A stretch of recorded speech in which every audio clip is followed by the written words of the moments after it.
SOS, Serbisyo, Ora-Mismo, Sigurado. Programang tatalakay sa kapangyarihan ng serbisyo sibil. SOS, Serbisyo, Ora-Mismo, Sigurado. Programang hihimay sa kapangyarihan ng pamalang lokal. SOS, Serbisyo, Ora-Mismo, Sigurado. Programang maglalapit sa pamalan at mamamayan.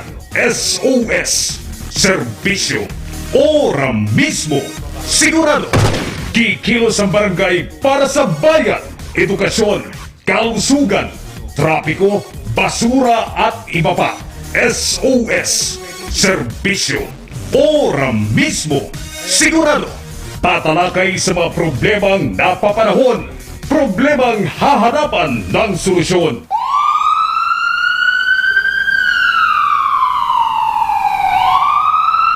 At ngayon, ang inyong mga lingkod, De Leon Gomez, SOS, Serbisyo, Ora-Mismo, Sigurado. This program is supported by the National Kidney and Transplant Institute, the Philippine Red Cross, Parenting Foundation, and the Metro Manila Council.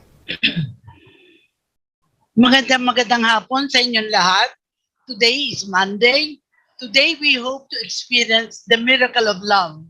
This means to share what's best, to heal what is aching, to do what is impossible without judging.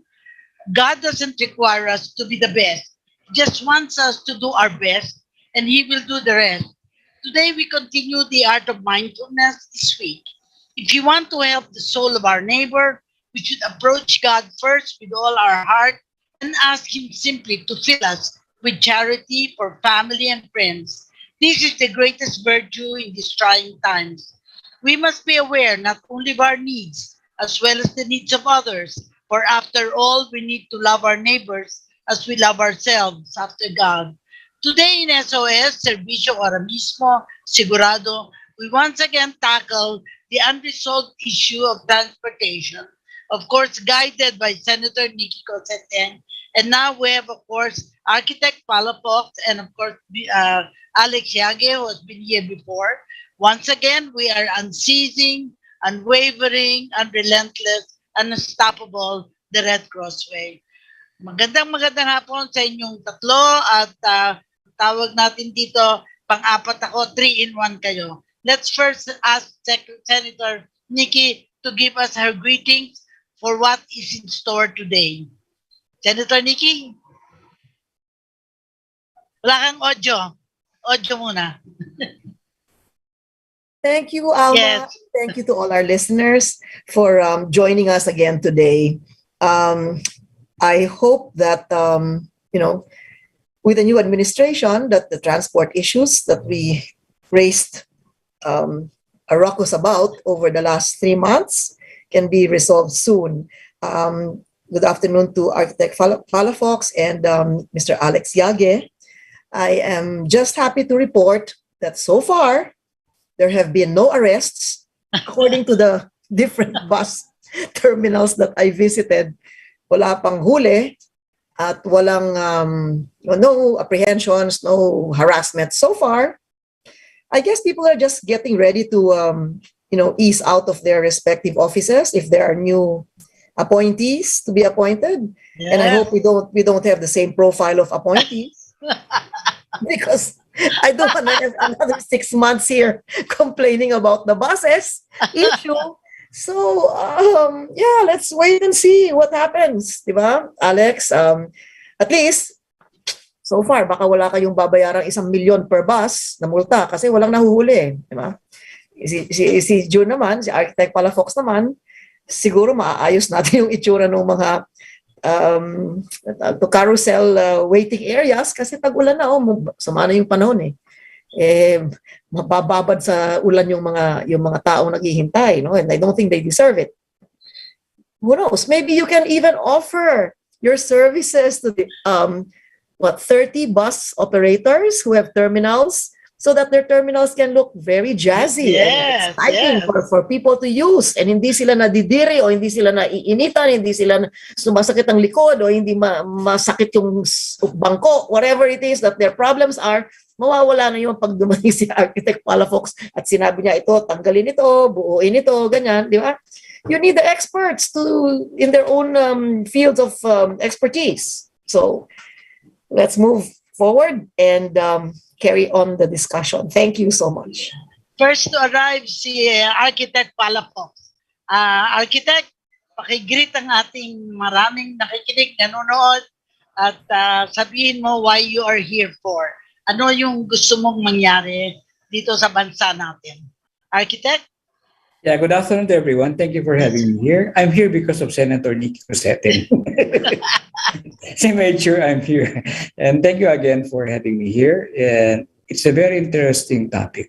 A lot of challenges to be tackled. And I sent how I helped Dubai become a first world country in 15 years. Urban planning, transportation planning, traffic management, and land use planning. And it's time to really help our country after I have helped already 40 countries. Yes. Yeah. Thank you, ma'am. Good. Thank you. Yeah. Lumantugtugin tayo, Alex. Alex Siaga is back. Yeah. Anong bagandang balita? Good afternoon, Tech Alma and Senator Nikki and Architect Palafox. Thank you very much for having me. Katulad ni Senator Nikki, we're very happy. Walang apprehension during the election season. So hanggang ngayon po, tuloy-tuloy ang biyahe natin. And hopefully, malampasan natin yung crisis. Kasi maraming dumating na problema. In effect na yung diesel prices has gone up. Yung minimum wage has gone up. Toll fees has increased. Yung peso continues to devaluate. Everything, all the cost items are going up. So we hope to be able to sit down with the incoming administration and find out what would be reasonable na fair increase para hindi naman tuluyang mamatay yung aming industry. Thank you very much for having me. Good. Sige. Ang una nating tatanungin ay, sabi nyo nga medyo peaceful kasi walang hulihan, pero how long? How long is the question? Di ba naman tinatanong, how long is the Chinese? Hindi na ngayon tinatanong, how long is the transportation crisis? Nikki, your turn. The crisis is there to stay. All these are just intermittent reprieves. I would call them intermittent reprieves. Yes. Because people are concentrating on other issues, etc. However, for as long as the transport system remains the way it is, for as long as everything is above ground, there's no more space above ground. For as long as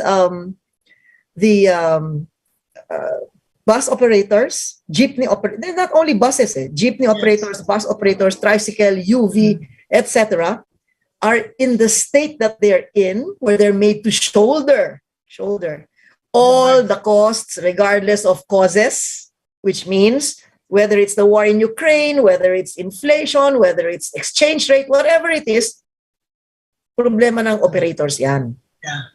Habang ganyan yung sitwasyon, hindi maaayos yung problema.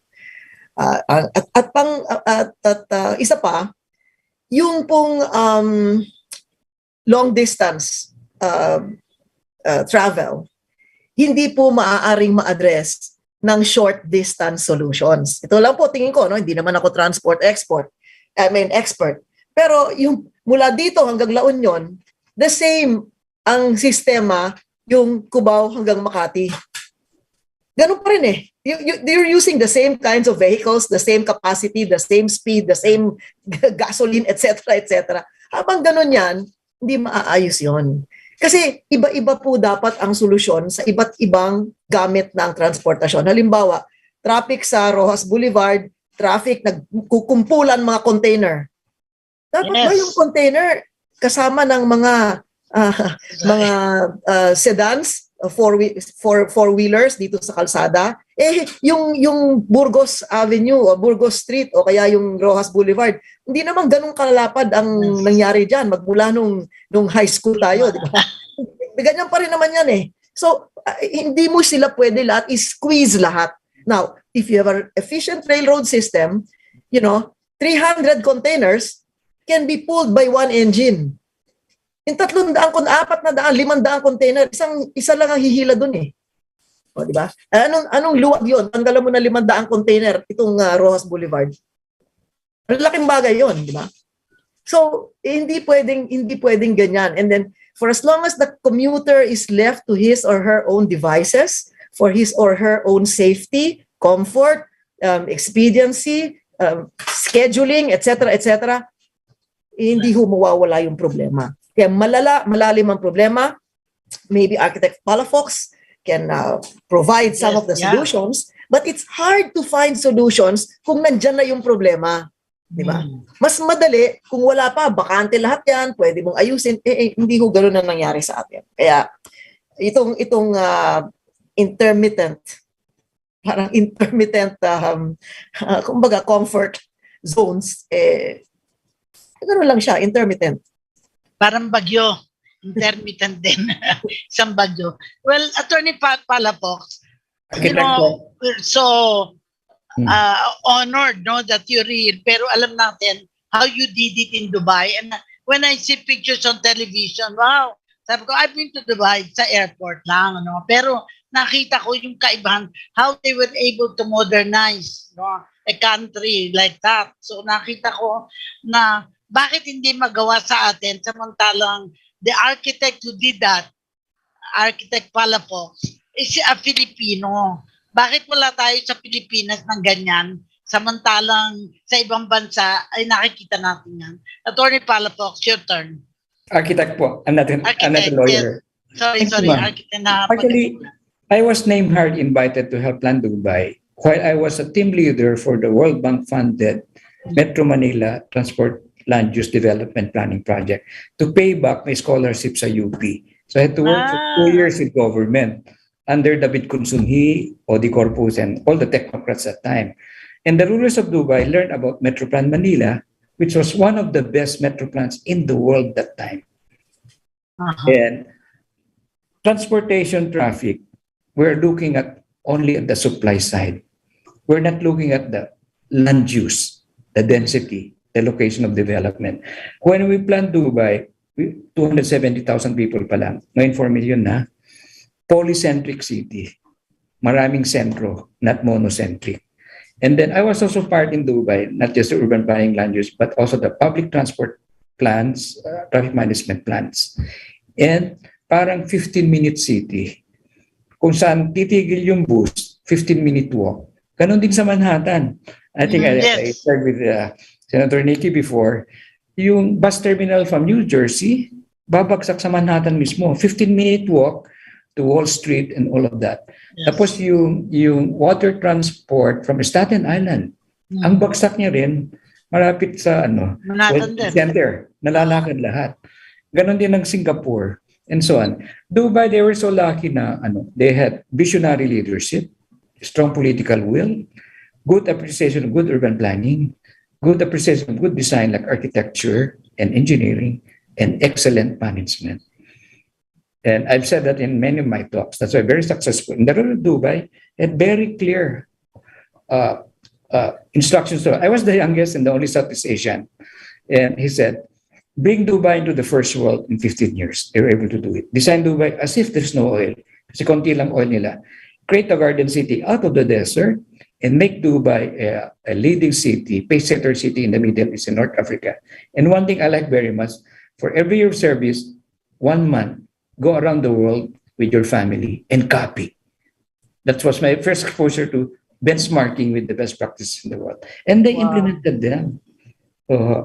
Kaya, I think I reported to work in Dubai, April 1977. I think Metro Manila was 100 years ahead of Dubai urban development and infrastructure. So lessons are learned Metro Plan Manila, lessons are learned in UP, lessons are learned in UST, and some part from Harvard, in-implement ng Dubai. Kaya every new president, whoever is it, I offer my help. Whether I'm listened to or not, I put them in writing, publishable. So the future generation will not fault us na we did nothing. Galing, galing. Alex, you comment? Actually, maganda yung na-mention ni Architect Palafox. I've been in the transport business since 1979. Mhm. And I knew the first Minister of Transportation, Totoy Dance. Yeah. And and He's an Totoy Dance, engineering project Yeah. manager. Yeah. Totoy Dance had a very good transport plan way back in 1980-81 when he was the first Minister of Transportation. Unfortunately, everything changed in 86. And soon afterwards, every administration, they would change the whole plan. Yeah. And up to now, we have no actual national transport policy. There is a national transport policy made by NEDA, but nobody seems to be following the transport policy. You're right, sir. In fact, even David Consun, he is Secretary of Renew. They were secretaries of Department of Public Works, Transportation and Communications. And yung LRTs, I was part of those who proposed that. We should have completed 8 lines of light rail transit by 1992. We put that forward 1976. Even itong mga bus dedicated lanes, 1975 na propose namin yan while working on... Actually, Architect, during the time, Minister Dance came up with, I think, 12 or 15 bus consortia, loop system in Metro Manila. So, as you said, it's not a monocentric polycentric dapat. Polycentric tayo. Polycentric tayo. So, whenever you go to one place, as you said, it should be about 15 minutes walk to the place that you are going to. But that has changed, especially the present policy, wherein you have to go to, when you want to go to one place, you need to ride 2 to 3 times before you reach your destination. Yeah. I think there has to be a major change in mindset. No, we should consider the welfare of the passengers first, the commuters first, rather than anything else. The minute that's in our mindset, that's the framework wherein you start, branching out from there, then there is a chance for us to do better, because we're already very congested. I mean, the MRT, the LRT, when it was built, that's like on top of EDSA. You can imagine, if you put one bicycle in the middle of EDSA, ang laking sikip na yon, di ba? Ano pa kaya yung poste ng MRT na ilalagay mo sa gitna ng EDSA? So that's another thing. EDSA is supposed to be the main thoroughfare. Even if it's inadequate, because it's inadequate today, everybody started buying, more cars, etc. Because of the coding. Everybody's trying to avoid the coding, but they started buying more cars. So what happened to EDSA? EDSA became a, like a snake. If it eats something, it becomes expanded, and then after that, it is narrower, then it will expand, and then it will be narrower, expand, narrower. Naturally, there are going to be choke points. Naturally, there are going to be blockages. They put U-turns right right before the approach of an overpass. They put a U-turn. I mean, that alone is already impedes the flow of traffic. So, in other words, all of these are knee-jerk solutions, and that's what seems to be the name of the game. If somebody complains from here, let's do it that way. If we have a policy and somebody complains, we haven't even given it a chance to Make it prove work. itself, to see if it works. Papalitan na agad. I remember in Baguio before, no, there was a policy that all cars on Session Road must be going downward because the fumes of the cars going upward Up. along Session Road, Affects the, and then they're stuck, so they're going to be revving up their engine so that they don't slide back, right? So even that couldn't be implemented because few establishments will complain. People don't like to walk. You pay 20 pesos maybe for your fare, and you expect the vehicle to stop in front of your house, to pick you up in front of your house. So if you are 10 people within 100 meters, 10 standing stops. in front of 10 houses or 10 apartments or 10 stores, then that jeep will stop 10 times, di ba? So people who are willing to walk in New York, willing to walk in San Francisco, are not willing to walk in Makati or Metro Manila. It's a mindset. So we have, for example, drivers who will load and unload. I'm not only talking of jeepneys, even private cars, where if they say, "Oy, bili tayo ng tinapay," titigil mismo dun sa harap ng bibili ng tinapay. Kay Mito, bili ng kay Mito. O, Commonwealth Avenue, I mean say, Katipunan Road, Yes. bili ng kay Mito. Titigil mismo sa harap ng kay Mito, di ba? Okay, yan. So, yung kung ganun ang ugali natin, Practices. kung ganun yung gusto natin, sa sarili lang natin, wala silang pakialam dun sa ibang tao, naghihintay, nai-inconvenience, etc. Wala. Superhighway sa south, meron silang service road, di ba? O lahat yung mga transport, tigil kung saan-saan. So kahit na meron kang service road, hindi siya service road. Nagiging driveway siya ng mga sasakyan na gustong pumarada doon. Parang sariling driveway. Diba? Ngayon, yung iba halimbawa, kalsada may widening. Kala mo mawawiden? Hindi. Kasi yung one lane na winaiden, ginawang parking lot ng bakery sa harapan niya. Ginawang talyer ng motor shop sa harapan niya. Ginawang vulcanizing, nagbu-vulcanize dun sa gitna, dun nakaparada yung mga. So, ibig sabihin, these are government projects that are spent for by government, but it is allocated unto themselves by the people who live in front of it.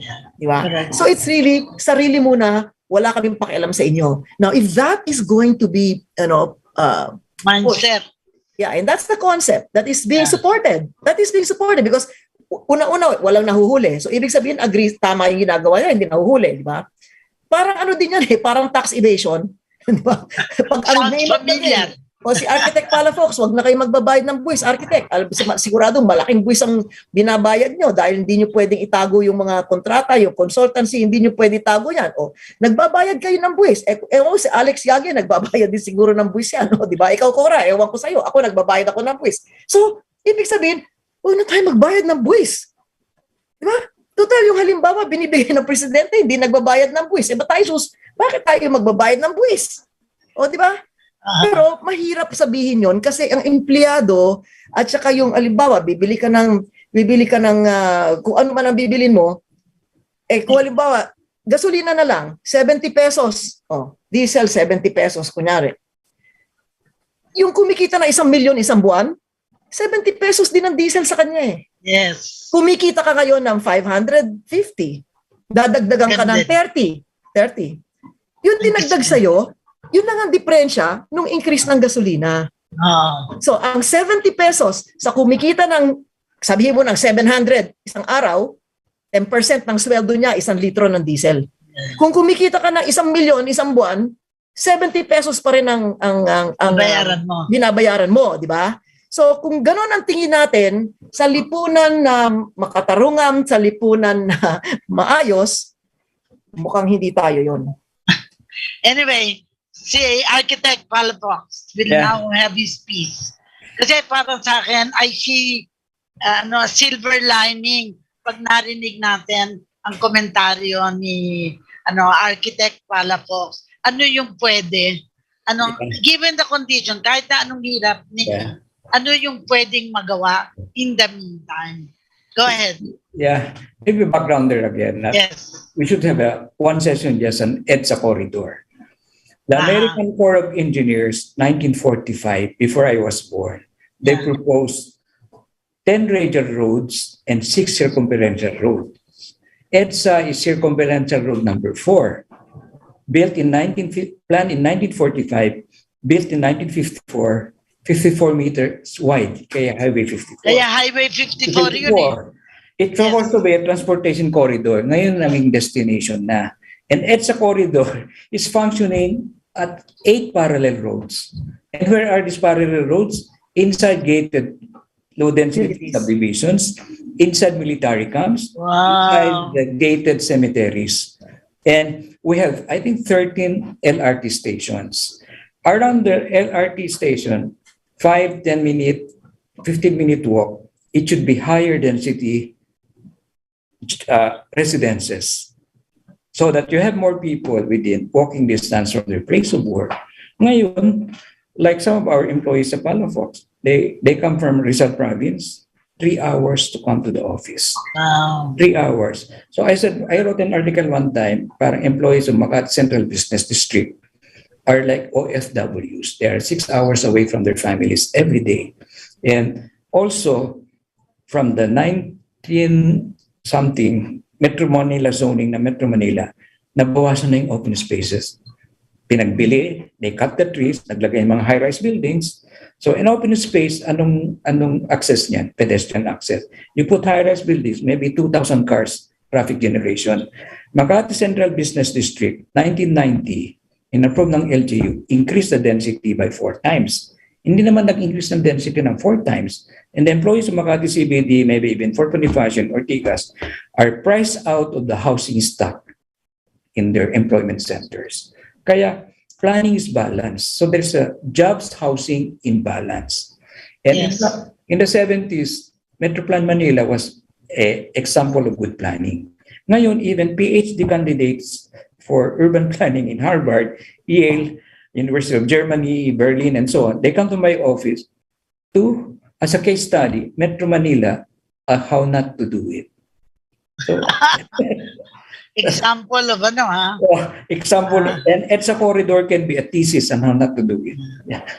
Thank you for allowing me to share. Kasi I remember before when we had an office in Legazpi. Yeah. 6 floors lang ang Legazpi. Yeah. Yung iba, meron lang walk up papunta sa roof deck. Yeah. Yes, it's always walk up. Pag ginawa yung 40-story building yan, Violation. Hindi lang times 4. Kasi yung 6 floors naging 40, di ba? Halimbawa, times 5 na yon o times 8 pa, kasi ganyan. So, pero yung Legazpi Street, yung mga ganyan, hindi naman siya lumapad kahit na 1 inch. Yeah. And it was floor area ratio times 4, meaning for every square meter of land, 4 square meters of floor area. Yeah. Akala ko yung height times 4. Naging times 16. Every land, square meters of land, 16 square meters of floor area. So yung traffic generation, parking generation, connectivity, accessibility, mobility, did not increase 4 times. Meron po bang katotohanan, architect, dun sa sinasabi? I received some information that in many countries in Europe, when you build high rises, you're not allowed to build parking space. The parking space supposed to be for people or for establishments, pero wala na raw, bawal ang maglagay ng parking space. Dito sa atin, gumagawa ng high-rise, wala din parking space, pero wala namang parking space sa labas. Dapat may mass transit ang Europe. Europe, Singapore, Hong Kong, Taipei, all of those great cities, there are 20 kinds of urban transport. The first mode of transportation, walking, then bicycle, then all kinds of public transport, mass transit. The automobile should be the last recourse. And what's been happening in our country, in Metro Manila, 1975, 76, the ridership of cars was 2.2 passengers per car. Before the pandemic, 1.6 passengers per car. And the road space did not increase. We have very low density of road space in Metro Manila, and 30% of those roads are inside gated communities. So it's double, triple whammy. Yes. And with these health protocols, people will want more cars and motorcycles. They're trying to avoid. Then I got a text message from Rene Santiago, transport expert. he said me, the next 12 months, it looks like there'll be lesser number of buses compared to 2019. Yes. Maybe you should invite him here, si Rene. Oo. The other thing, Instead of having more buses, nare-reduce pa yung buses. Muli nga eh. No, the other thing also is that the idea of the coding, the coding, they think that that's a solution.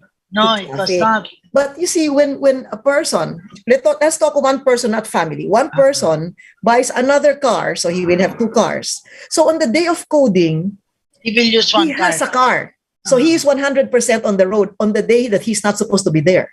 But the rest of the 5 days, or there's 4 days, he now has two cars, right? Yeah. On those two other days, on those 4 other days. So that means another person, he can get a driver, he can get his son or daughter or whatever to now run around because they have two cars.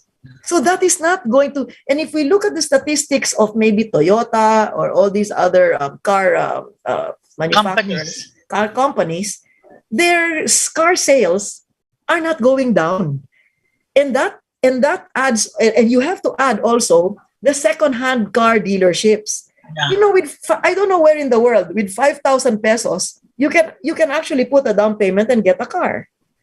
And you don't have to show that you have a garage. Yeah. You don't have to show that you have a parking space anywhere, Yes, architect. Yeah. In 1976 Petro Plan, we proposed congestion charging so that you postpone unnecessary trips. They followed our advice in Dubai. Every time you cross the bridges of Dubai, you pay about 40 pesos. Every time you enter Dubai from Abu Dhabi and Sharjah, you pay about 40 pesos. And during siesta time, parking is free sa Dubai. So you postpone unnecessary trips. So every time you cross the bridges, supposing you do that in crossing Pasig River, you pay maski 20 pesos lang. So unnecessary trips, you postpone it. Ginawa yan ng Singapore 1974. Yeah. 1976 pinopose natin sa Metro Plan Manila. And until now, I think that recommendation is still suffering from analysis paralysis. But also, I think it's because the Pasig River is very long, and I think Mr. Ramon Ang has an idea to clean it up, and which is good. I think it's finally gonna get cleaned up. It takes somebody like him to actually move mountains, things like that. Anyway, but I was just thinking, in Hong Kong, the underground goes under the sea. Yeah, or sa Dubai. Di ba? Dito, sinasagot lagi sa akin, hindi, may tubig dyan eh. Sabi ko, hindi ko sinasabing sisid tayo sa tubig. Sinasabi ko sa ilalim ng tubig, walang tubig yon, lupa yon sa ilalim, bato sa ilalim ng tubig, di ba?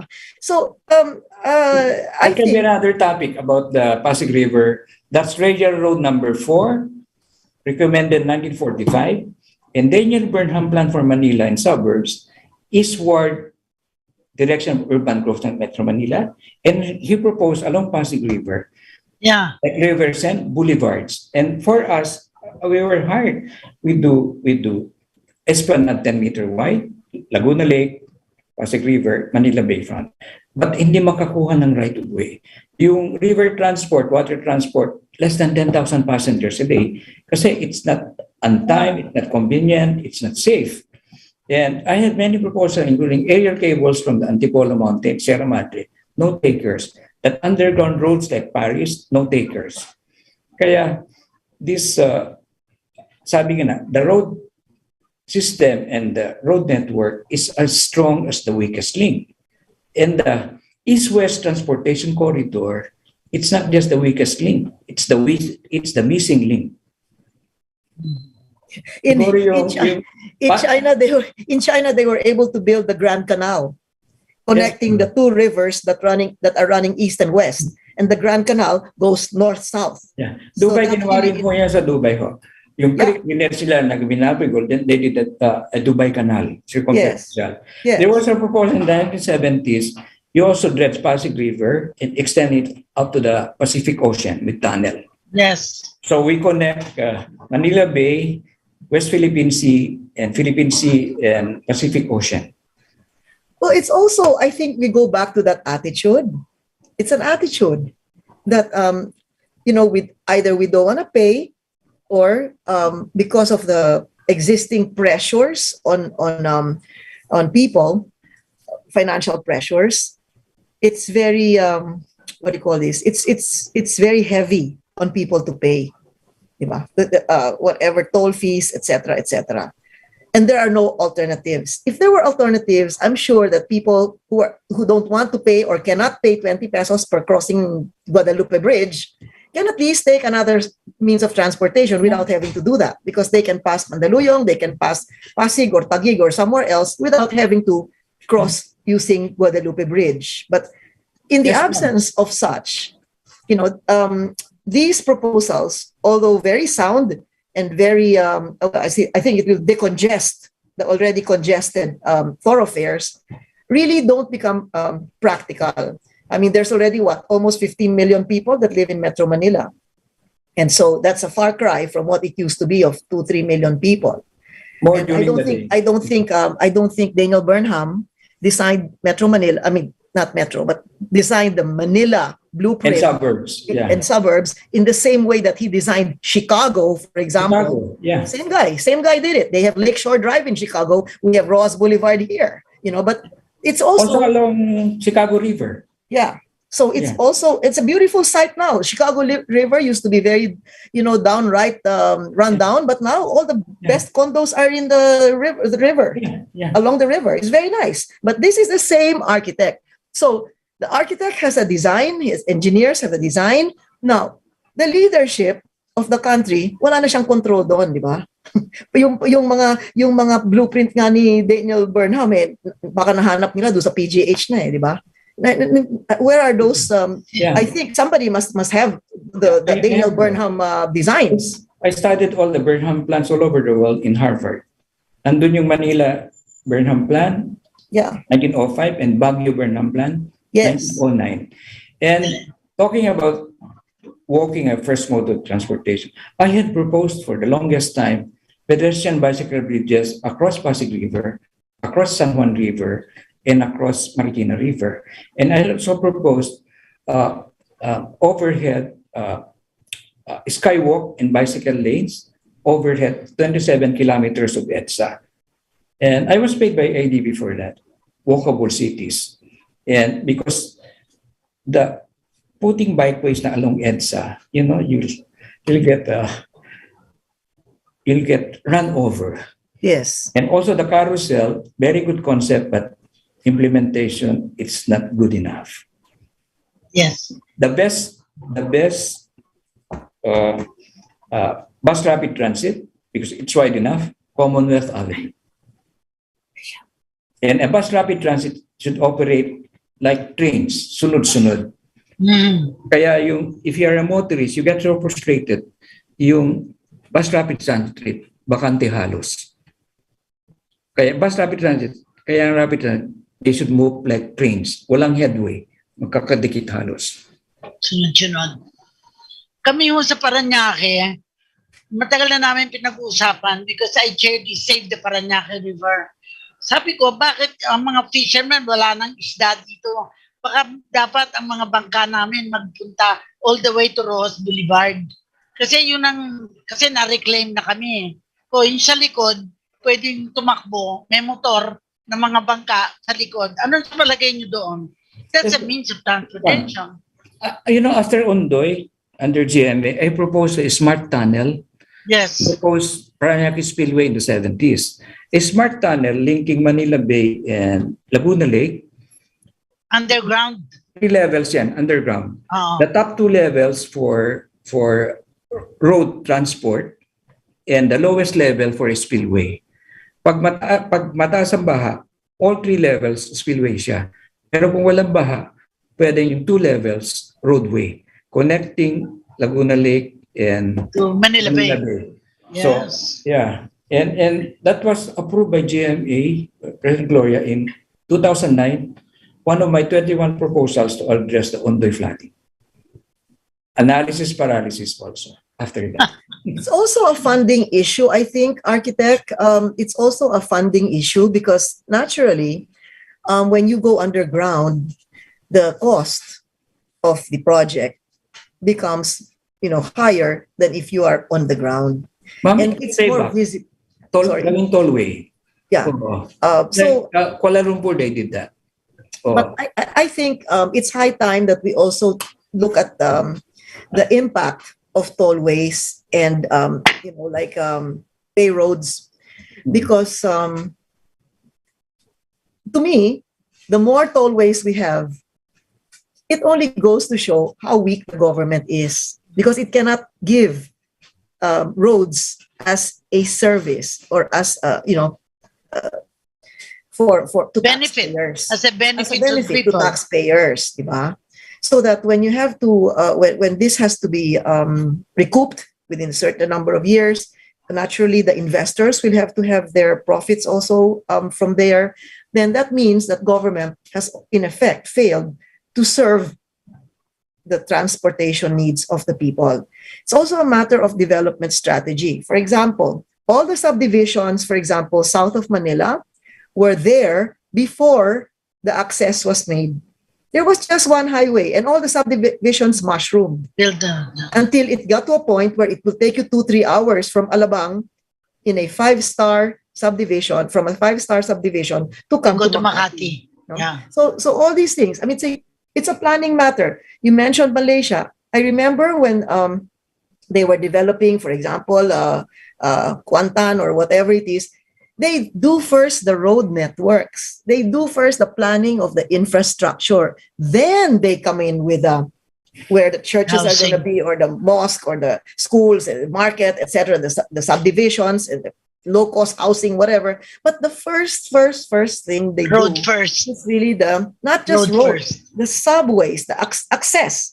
All means Yeah. of transportation. First and foremost. Because when the development is already there, and then you're going to come in with your infrastructure, it creates a lot of chaos and it creates a lot of Too late, the hero. Disturbance, no? Like Alex, I wanted to ask you, in this discussion, where are the buses gonna go? I fear so much for the passengers on the carousel. There are 2 yellow lines, and the buses are confined to those 2 yellow lines. Sometimes I'm afraid I might even get hit, because I don't know whether I'm 1 inch over and 1 inch under. And if I'm 1 inch over, I can get hit by a bus that's speeding at 50 kilometers per hour. But that's all that's allocated, because on the right side, there's a bike lane. I'm also afraid to stay in the bike lane. My son bikes. I mean, from Quezon City to see me in Makati, he rides the bicycle, my son. So I'm afraid, I'm thinking that man or that woman could easily be my son or my daughter. And I could hit him anytime, because you're driving at such speed and he's the only one there on the road. So this is very, it's also very stressful for the driver, stressful for me, because I'm watching motorcycles zooming in and out. Before we were only looking at the ahead of you and the rear view mirror to see what's behind you. Then they now have 2 side mirrors. So you're now looking at 4 different directions. Now it's not only that, it's like an asterisk. You have to look at also the cross. So you have to look at, you now like draw imaginary lines in your brain. So you have to have a cross like that, front and back, side and side. And now you have to add an X on top of the cross. Because one time, sometimes you want to make a right turn, and what do you have? You think that there's only 1 foot space between you and the curb. Yeah. And all of a sudden, a motorcycle speeds by. If you hit that guy and he dies, it's your fault. But what's he doing there? And sometimes the motorcycle riders, they think their bodies are made out of steel.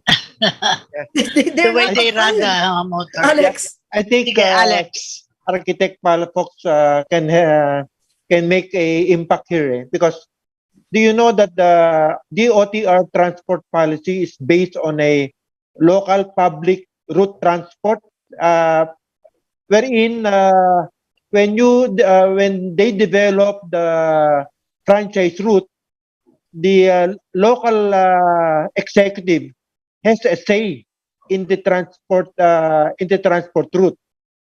If that happens, I'm not only thinking of Metro Manila. I'm also thinking of Metro Cebu, Metro Davao, and all our major cities. And if you have a transport policy that is developed by the LGU and without any how do you call it, plan. a plan similar to what happened in Dubai, no? There should be a more or less a common plan so that it will not be a transport route wherein only the economic aspect is being looked Considered. into. Yeah. Yeah. Architect, in Korea, they have 28 bridges. Yeah. Parang pang equivalent sa ating Pasig River, no? Eh Yeah. sa atin, One river. 3 lang yata eh. Yeah. Pasig River, proposal ko nga, every 800 meters, may pedestrian bridge. Yes. When we're designing Rockwell, It's easier eh. we Metro Manilans, we walk only 400 meters, 5 minutes. Kaya when you live in Rockwell, from your doorstep, everything is within 5 minutes. Of course, that should be done also in more affordable areas. That's Yes. one. And in Dubai, we did a master plan, and Dubai used it to leverage it for Investment. funding. Kaya may confidence. Like in Burj Khalifa, that's supposed to be Burj Dubai. But Dubai, the tallest building in the world, did not have enough money. So it was funded by Sheikh Khalifa of Abu Dhabi, who just died last Friday. And then the Lords of London, inorganize niya, infrastructure in Dubai, they lend money. Kasi may master plan. Hindi nga naman knee-jerk problema pera reaction. eh. Ang Hindi problema knee-jerk- kung saan napupunta ang pera. Hindi, tsaka Diba? hindi knee-jerk reaction. Nare-recognize Oo. naman din ng mga bangko yan eh. Kung yung mga Oo. plan ninyo Bankable. eh. Basta may plano ka, bankable. Yung plano kailangan medyo pinag-aralan at saka data-driven, hindi ba? Yes. Hindi lang yung Yeah. plano na sa tingin ko, ganyan. Sa tingin namin, ganito. Or ang dami nagrereklamo doon, kaya sa tingin namin, ganyan. Kung ganun ang basis ng plano, yung tingin, Wala. di ba? Captive. O, yung isang LTFRB nga, yung anong pangalan niya, Attorney Casyon, sabi niya, uy, kami sa Butuan, malayo yung terminal namin, okay lang. Kaya ang sinagot ko sa kanya, alam niyo, attorney, Kabutuan. nandito ka na sa Maynila. Ang gusto natin, yung mga taga-Butuan, mai-upgrade natin. Huwag yung mga taga-Maynila, ibalik natin sa Babalik sitwasyon sa ninyo sa Butuan, di ba? Hindi ba? Yung utak nga eh, it all starts from the brain. I mean, it cannot start from the feet, or it can start from the nose, it starts from the brain. Kasi ma'am, in Metro Manila, you need 17 political wills, Yes, Metro Manila. 3 national agency political wills, about 20. Plus, Including pa yung mga vested interests. baka pati mga barangay. Like shopping, Malls. super regional shopping malls. Elsewhere in the world, when we plan location of super regional shopping malls, 7 kilometers apart. Dito, dikit-dikit. There's a hierarchy of shopping malls. Super regional, town, community, and neighborhood. Wala tayong hierarchy. Kaya, Kahit na saan. urban planning talaga and land use eh. That's the demand side of transportation and traffic. So what is the hope for the future? Ano? Your silver lining, Cora. Meron Where's your pa rin. silver lining? One is, Hope for the future, hope my for the advocacy future. now, we need 100 new cities by 2050. That's my advocacy. It will help the Condes Metro Manila. And no more Imperial Metro Manila. Yes. We create 100 new cities. In the 100 new cities, we're doing 7 right now. Outside. Private, Outside now of Metro Manila. 7 private sector-led new cities, 15-minute city. All your destination from your home should be 15 minutes. Better balance between jobs and housing. And inclusive, including human capital, employees housing. Is there one for Baguio? Is there one for Baguio, architect? Because Baguio is so Ma'am. congested, but there's Yeah. so much in the Cordillera that's out there that can be Kasi developed. Baguio, it smells like smoke belchers eh. Yeah. Oh, may pag-asa pa, like yung mga, What are the 7 cities then? I cannot mention it. I cannot. Anyway, I think ang important doon, there is something going on. The best practices in the world, we're implementing it there and unlearn the mistakes of Metro Manila. How not to do it. Yeah, you can really start. You can really start with something that's Just like we started Dubai in Master Plan ng Dubai. Next, sa Dubai, immediate action program. Short term, medium term, long term, and visionary. Visionary is 50 years and beyond.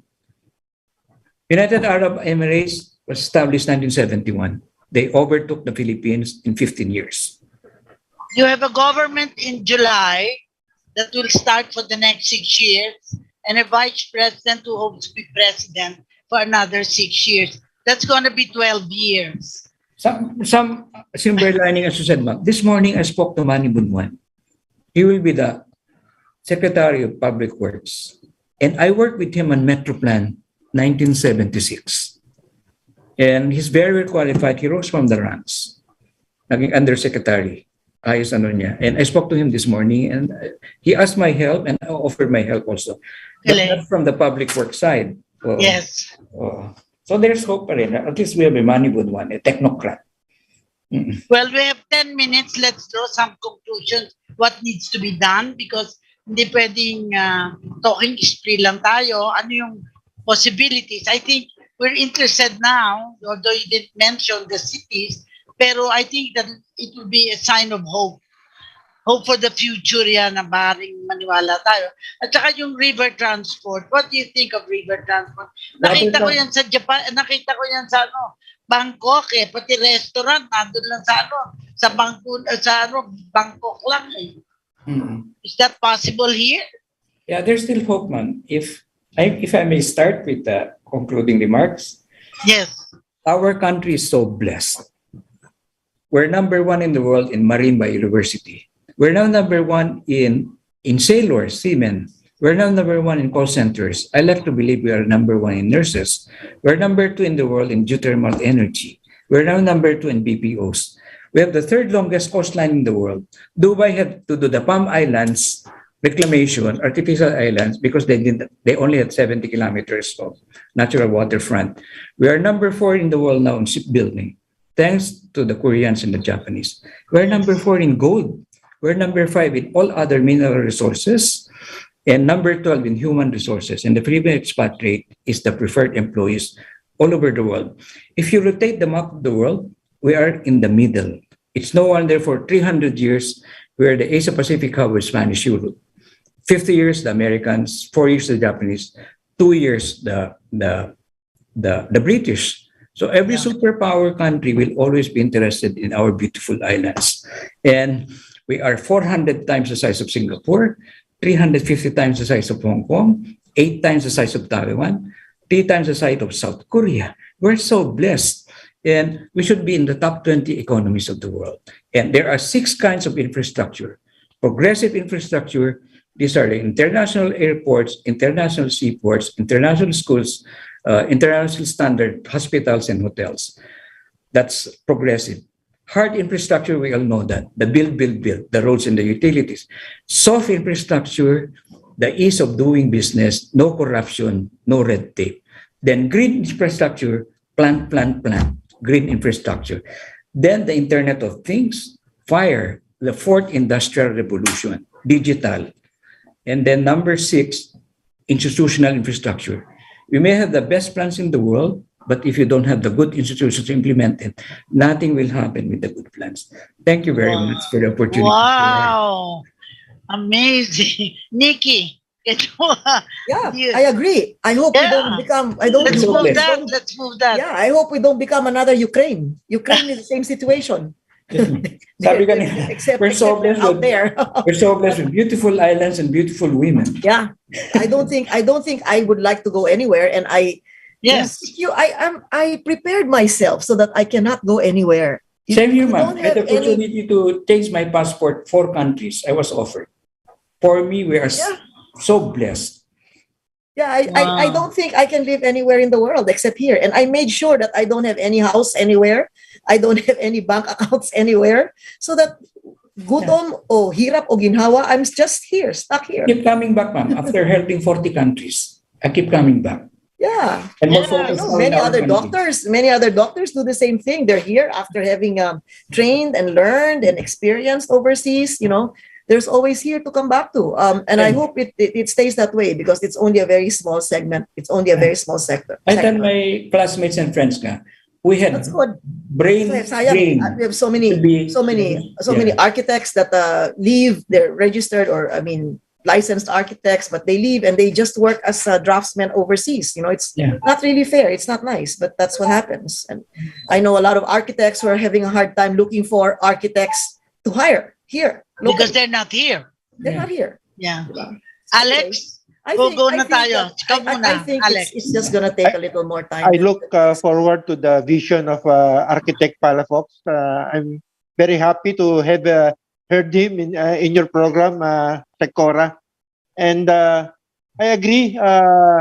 If you look at the transport planners in ASEAN and in other African countries, most of them are from the Philippines. From UP and from Ateneo and so on. So if you go to ASEAN countries, you would see Filipino expats planning the transport system in that country. I fully agree with the architect Palafox, and I continue to dream that we should be able to be on top of the world as far as our economy is concerned. Great. Great. Nikki, So thank you very much. Thank you very final much, words. Alex. Thank you very much, Alex. Thank you, June, Architect Palafox, and of course, Cora. I'm happy to still be here in your program. And I hope that, people worth listening to be listened to. And those that are not worth listening to can be replaced. Diba? That's step one. You cannot dodge it. Yeah. And not just listen to, but I think we also have to internalize that on our own, each one of us will have to do things differently if we want things to change. You cannot expect change to happen if we keep doing the same thing over and over. Whether you're down below in the totem pole or you're up there, it's just doing things differently. And we haven't done it. We have not been doing things differently because it's more convenient to stay in your comfort zone. Diba? So, first we must believe. And I think the parting words of Architect Palafox clears the message very clearly that the direction we really need to take. They may be in bits and pieces, pero bawat isa connects with the other. Kaya balikan natin yan, isa-isa, hanggang matapos tayo na maunawaan natin ano yung pwede natin gawin. Kasi ako naniniwala, wala ang hope for the future, wala na sa ibang tao, nasa ating naniniwala. Because first we must believe. And thank you, Senator Nikki, for making this program possible. Naniniwala ako, nakakaiyak na nga eh. Sana talagang mangyari na itong gusto nating mangyari. And of course, Alex, hope for the future din para sa transportation industry. At ako naniniwala, talagang hope for the future. Thank you very much at see you again on Monday. This is our Monday mantra. Thank you very much. Thank you. Thank you. Thank you. Thank Thank you. you, June. Thank you, Alex. Thank you.